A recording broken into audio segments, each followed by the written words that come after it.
درود و مهر، شبتان بخیر. به این ساعت خبر از یک با من سعدالدین حکیمی خوش آمدید.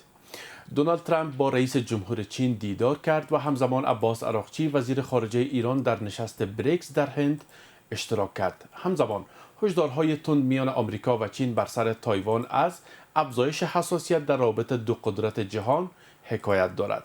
چین تایوان را خط سرخ خود می‌داند، با آنکه تنگه هرمز و تأثیر آن بر اقتصاد جهانی جلب توجه کرده، منطقه همچنان درگیر ناامنی و تحولات نظامی است. بسیاری معتقدند جهان در آستانه تغییرات مهم سیاسی و اقتصادی قرار گرفته است.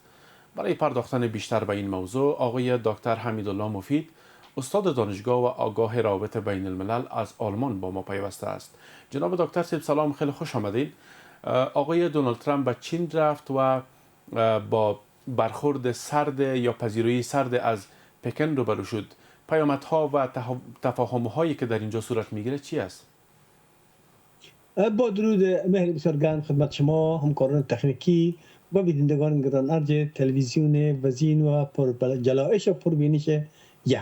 علیکم سلام. خب این سفر انجام شد. آقای ترامپ به طبق برنامه تاریخ آمدن به کشور چین و امروز هم در میدان تینیانمن در خانه خلق ملاقات با آقای شی جین پینگ داشتن، رئیس جمهور و رهبر چین.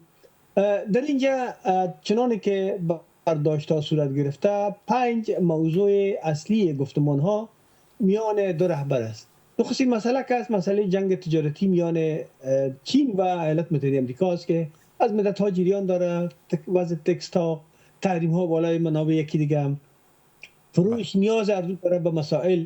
این نخستین مسئله است که در این داره. دومین مسئله به اصطلاح خاورمیانه است که در این مسئله جنگ با ایران و ایالات متحده آمریکا با طرح آقای ترامپ و چنانه که وزیر خارجه آقای مارک روبیو در طیاره و با مصاحبه که انجام داد با خبرنگار نیوز در اینجا بسیار به صراحت گفت که پافشاری آقای ترامپ در مسئله است که چین که با ایران دوست بسیار نزدیک است او را وادار بسازد تا شرایط و طرحهای ایالات متحده آمریکا را بپذیرد که به این جنگ خاتمه داده شود.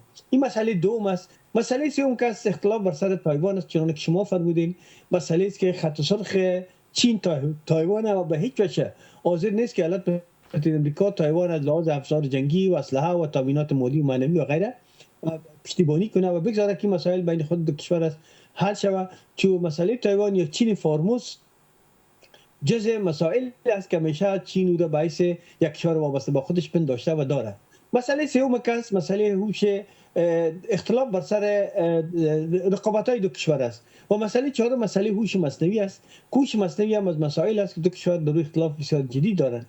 پس همین 5 مسئله در مذاکرات ملاقاتشان است. البته امروز در میدان تیانمین دو طرف نیروهای نظامی ایستاد بودند، مردم با دستای گل است آقای ترامپ پذیرایی کردند و قرار است آقای ترامپ در از معبد هوایی یا معبد آسمانی که یکی از معابد بسیار بزرگ از دوران شاهان مینگ مانده از او دیدن کنه و همچنان در ضیافت شبانه اشتراک کنه. خب اینا مسائل است که جزء برنامه‌های روتین است. اما که شما فرمودین قبلا در آمدن که در سال 2017 آقای ترامپ از چین رفته بود، از لحاظ انرژی هوایی امسال بسیار آمادگی‌ها گرفته بودند که امسال هیچ نوع آمادگی به این مورد نگرفتند. بله. و همچنان پذیرایی که از جنرال فورد رئیس جمهور قبل آنری کیسینجر وزیر خارجه شده بود، گفته شما با او پیمانه نبود و اگرچه نخستین ملاقاتی که موتستون و نیکسون در سال 1972 کردن در اون دوران بسیار پذیرایی گرد صورت گرفته بود. بله متاسفانه امسال به اون شکل نگرفتن، اما برنامه و پلان ها مطابق پلانی که قبلا به پروتکل‌های به طرف امضا شده با مو جریان با مو شکل کاملا مو عملی میشه.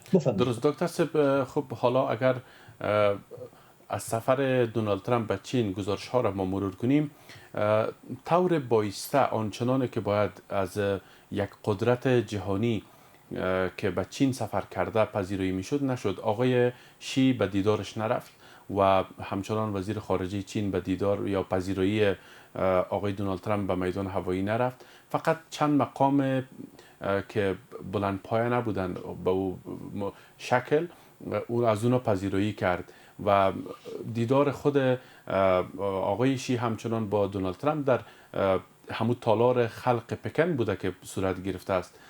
حالا چی پیام سیاسی را دارد ای برخورد چین با آمریکا؟ البته ما باید دیده فراموش نکنیم که میان چین و ایالات متحده آمریکا اختلاف نظر به حد زیاد است. ایالات متحده آمریکا تلاش‌های بسیار جدی و خرج داده. شما شاهد هستید و تاریخ شاهد است که به طور قطع مانع رشد چین شده.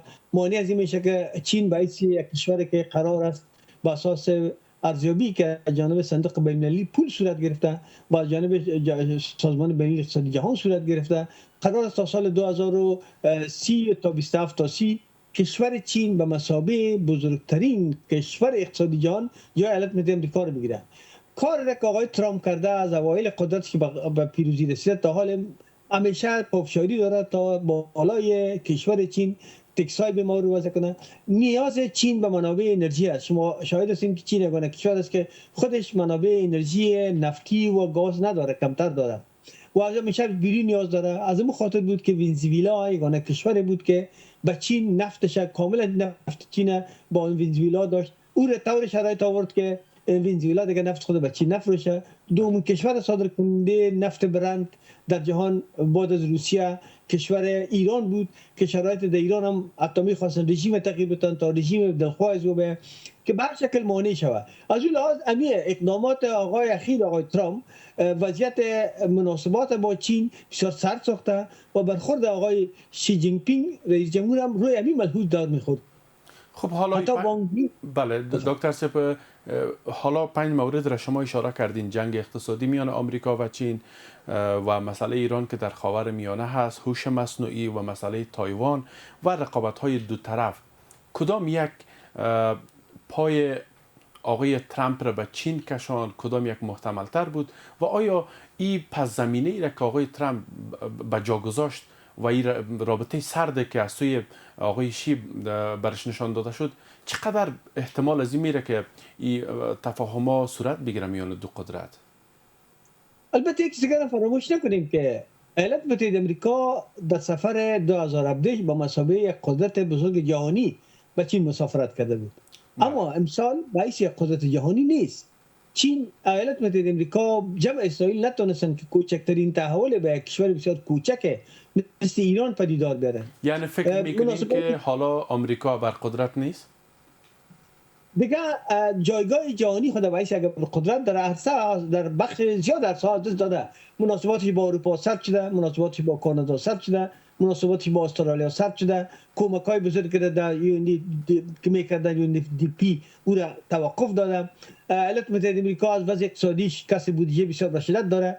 همین لحظه که ما شما صحبت می‌کنیم 3.8% به اصطلاح تورم در کشور وجود داره. یک رقم بسیار درشت است. قضیه 39 تریلیون دلار از خود از این کشور وضع مالیش پایان آمده، از این که آهسته آهسته دلار از پترودلار تقریبا در حال برآمدن است. اینا تمامش عوامل است که دیگه ایالات متحده آمریکا باعث قدرت نیست و آنچه که جهان متغیر ساختند به آمریکا، همیشه فکر میکردن که ایالات متحده آمریکا با استفاده از امکانات بزرگ جنگی که داره میتونه هر کشور در جهان رژیم‌هاش تغییر بده. اما در برخورد با ایران نشان به اصطلاح برجسته شد، برازنده شد که ایالات متحده آمریکا دیگه قدرت جهانی نیست که اصلا و راکتاش، تمام راکتاش شما فکر کنین در جنگ با ایران 1000 راکت بالستیکی استفاده شده، 1100 راکت تامهاوک استفاده کرد. تدان رسمه، رقم عادی نیست و استفاده تقریبا حدود 1000 راکتای به اصطلاح پاتریوت و تات خود استفاده کرد. ایالات متحده آمریکا دیگه توانایی از این نداره که جنگ ادامه بده. اگه باز جنگ صورت بگیره 13 پایگاه نظامیش در داخل کشورهای عربی همه صدمه دیدن. تقریبا یک رقم 268 پایگاه مطالب و ساختمانایش خسارمند شدن. درست. اینا کشتی‌های جنگیش تقریبا از حالت عادی از منطقه فرار کردن. خب اینا عواملی است که نشان داد که امریکا دیگه او امریکای بزرگ جهانی نیست. حالا چین با خود اوت برخورد کرد که برادر تو دیگه او امریکایی که من میترسم نیست، عالی ماستم که تصمیم میگیرم راکن هم است. چین با استفاده درست پیام چین برای آمریکا همی بود، پیام سیاسی که دیگه او قدرتی که قبلا بودی نیستی. بله و هم در رقابت‌ها خواستای چین همیشه رد کرده، علیه چین تعزیرات وضع کرده، تکسای به مورد وضع کرده و منابعی که چین از او تامین میشد یک به یک میخواست از بین بره. برای بنا چین با اونمو برخورد، با اونمو واکنش کنش شمی است که برادر دیگه تو نیستی.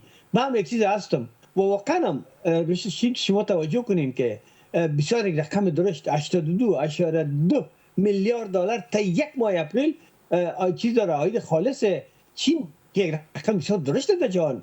با ایالات متحده آمریکا در این مدت 3.8% تورم مالی داده و اصلاح. خب این تو قابل مقایسه نیست. چین میگه اینجا من هستم که تصمیم باید بگیرم، من هستم که در یک ماه 84 میلیارد عاید خالص دارم. بنابراین همین مسئله موجب شده که هم در سطح جهانی، هم در سطح بین‌المللی، هم در سطح تجارت منطقوی و امثال از و هم در سطح نظامی در تمام سطوح موقعیت چین بالاتر از ایالات متحده آمریکا قرار گرفته و اگه قرار باشه همین نه بفرم. درست. خب حالا دوباره آقای ترامپ با چی پیامی و با چی تفاهمی از پکن دوباره به طرف آمریکا میره؟ خب یک چیزی که حتما باید به توافق برسن ایجاد هیئت مشترک تجاری است. این طرح است که از دو طرف در موافقت کردن و گفتن که به خاطر رفع دشواری ها، ایجاد تفاهم و به اصلاح بهبود وضع بین‌المللی تجارت جهانی یک هیئت مشترک تجارتی دو نفر ایجاد شود، دو کشور. اینمی خودش میکنه که همه مسائل پروبلم‌های دشواری‌ها را بررسی کنند و برای رفع از او آگاهانه علمی و روی اسناد تصمیم گرفته شود. یعنی به یک نحو شما میگین که این دیدار باعث از این میشه که تنگه هرمز دوباره باز شود و پرونده ایران هم دیگه امروی آمریکا بسته شود؟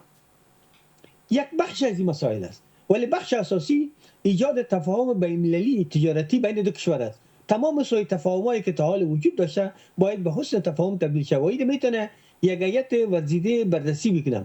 و دومین مسئله تجارت دو کشور است. مواد غذایی که از امریکا به چین میره، طیاراتی که باید خریداری کنه، طیارات بوئینگ و امثال از اینا و هوش مصنوعی، اینا از مسائل است که باید اینا به دو کشور به تفاهم برسن و حتما در یک بخش زیاد از اینا با هم به تفاهم. و در مسئله تنگه هرمز چین پافشاری داره که تنگه هرمز متعلق به خود محل است. ایالات متحده آمریکا در این مسائل نباید دخالت کنند. دومین مسئله ای است که ایالات متحده آمریکا نباید در جنگی که مربوط به اون نیست از سر دنیا به یک کشور خرد پایمال کنه و چنانه که قرار است در نشست بریکس هم علیه ایالات متحده آمریکا و اسرائیل یک قطعنامه یا فیصله نامه از جانب کشورهای عضو بریکس که چین است، هندوستان است، برزیل است، روسیه است، آفریقای جنوبی است، اتیوپیا است، مصر است و بالاخره خود کشور ایران و کشور بدبختانه کشور امارات هم داری است. اما پافشاری کشور امارات که نباید یک قطعنامه صادر شود که ایران کشور ما را بمباردمان کرده و حتی اسناد هم ارائه شده که متاسفانه در اواخر جنگ کشور امارات با استفاده از طیاره‌های میراژ فرانسوی و یک راکت‌های چینی تینگ هونگ مناطق مختلف جزایر ایران بمباردمان کرده، راکت باران کرده و این مسئله هم ایران تازه به کنفرانس بریکس میکشانه.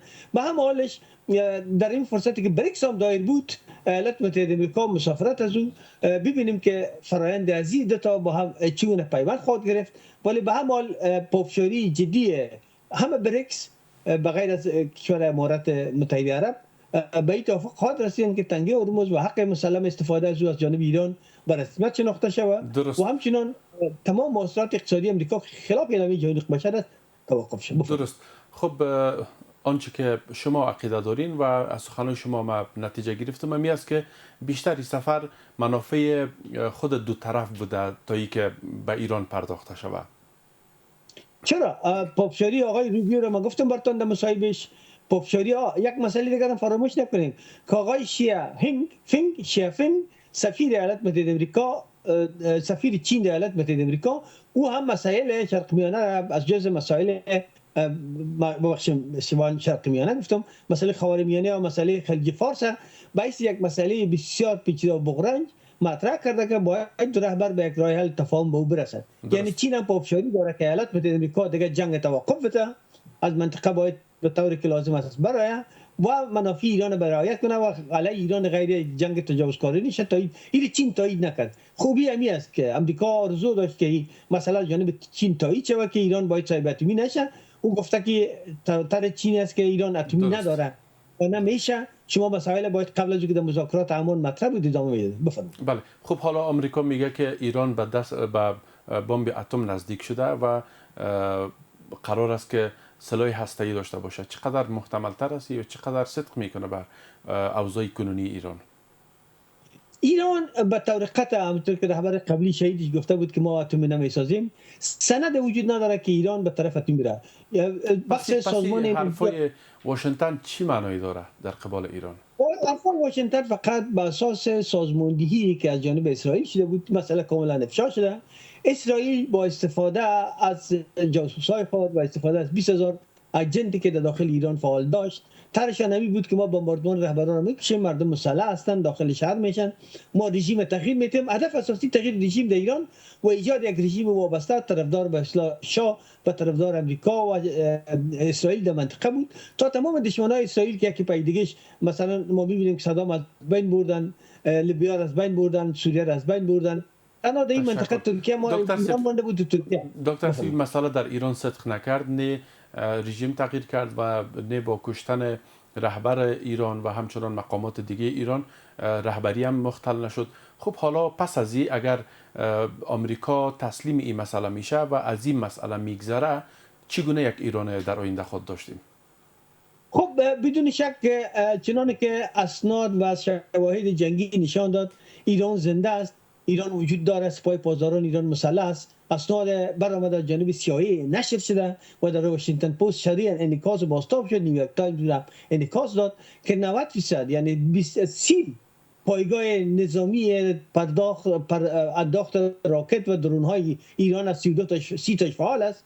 ایران تقریبا 70% به اصطلاح اسلحه و افزار جنگی درون ها و پهپادهاش و طیارات راکتاش آماده است. ایران از بین نرفته. بنابراین به ایالات متحده آمریکا و کشور عربی هم یک خطر بزرگ است. از اون خاطر کشور امارات متحده عرب پافشاری داره که باید حتما در این جنگ یک کار میشد که نشد و در اختفا هم مناسباتش با اسرائیل تثبیت شده. با عمل این مسئله به اینجا رسید است که ایالات متحده آمریکا خسارات انگفت داد. 25 میلیارد در کنگره گفته بود، در حالی که 29 میلیارد شده، 4 میلیارد دروغ گفته بودن و البته همین هم کم است. اسناد نشون میده که بین اگر همین مسئله را مطرح کنین، پرسش ما را که ایران پس از جنگ چگونه یک ایران خواهد بود؟ ایران وجود داره، یک ایران میمونه که تنگه هرمز کنترل میکنه، تکس برای خود وضع میکنه. حیث ابرقدرت خود بود؟ باعث یک نیرو یک کشور زنده باقی میمونه. با آنچه که میمونه ای است که ایالات متحده آمریکا خب ایران اتمی نباید بونه. ما فکر میکنم که پافشاری جدی امی است که ایران باید امی مقدار 445 کیلوگرم اورانیوم که 950 پوند میشه باید را به طور قطع نابود کنه تحت نظر نماینده‌های سازمان اتمی و اینمی یگانه راهی است که ایران را نجات میده. باید ایالات متحده آمریکا پول‌های منجمد شده 16 میلیارد دلار در اختیارش بگذاره و تضمین کنه که دیگه بالا ایران حمله نمیشه. ایران هم شاید از کارهای هسته‌ای خود آماده شده که 5 سال پذیرفته بود، شاید هم در 10 سال توافق کنه که تا 10 سال هیچ فعالیت هسته‌ای در ایران صورت نگیره. بنابراین مسئله مهمه. چشمانداز کلیتان را می‌خواهیم دکتر سیب. حالا عباس اراغچی وزیر خارجه ایران به هند سفر کرد، در نشست بریکس اشتراک میکنه و همچنان رزمایش 5 روزه از سوی نیروهای سپاه پاسداران ایران در ایران برگزار میشه که در آن تمرین‌های خطرناک نظامی اجرا میشه. چشمانداز کلیتون چی است؟ ای که ترامپ دوباره به واشنگتن میره و همچنان این مسائل هم در منطقه رخ میده. تنش آینده چگونه خواهد بود یا تنش در کار نیست؟ ما فکر میکنم که ایالات متحده آمریکا به این فرآیند رسیده که با ایران دیگه جنگ نمیشه. نه اسرائیل توان جنگ داره، نه ایالات متحده آمریکا دیگه توان جنگ داره و نه ایران توان جنگ داره و نه منطقه به جنگ نیاز داره. انرژی حالت بسیار خراب شده. راپور انرژی جهانی میگه که تقریبا در حدود 60% انرژی جهان در حالت وضعیت بحرانی قرار داره. داخل ایالات متحده آمریکا وضعیت خراب است، مردم نارام شدن. 65% مردم ایالات متحده آمریکا علیه نزولت و وضعیت اقتصادی پایین‌تر ابتر خراب قرار گرفته. بنابراین ایالات متحده آمریکا برای برآمدن از این بنبست، برآمدن از این جدال دشواری چاره نداره که باید با ایران به یک توافق برسه و ایران هم چاره نداره برای که اگر دیگه جنگ صورت بگیره بسیار احتمال داره که جنگ بسیار خطرناک برای ایران باشه. بنابراین ایران هم به طرفداری صلح ما فکر می‌کنم باید به یک توافق برسن. دو طرف به توافق میرسند و از جنگ هم کنار میشند. خیلی سپاس آقای دکتر حمیدالله مفید. داره که اگر با گپ آخری اجازه شما فرجامین عرض کنم، اگر ایالات متحده امریکا از قلدری کار بگیره و دوباره جنگ ادامه بده و دوباره با استفاده از راکت های جدید یا استفاده از اسلحه اتمی، اینا بسیار احتمالش وجود داره، برای که آقای ترامپ آدم نرمال نیست. اما 90% به طرف صلح، 10% امکان جنگ وجود داره. تشکر. خیلی سپاس آقای دکتر حمیدالله مفید، استاد دانشگاه و آگاه روابط بین الملل، از حضورتان سپاسگزاریم. سپاس و امتنان از توجهتان به این ساعت خبر. تا درود دیگر، بدرود.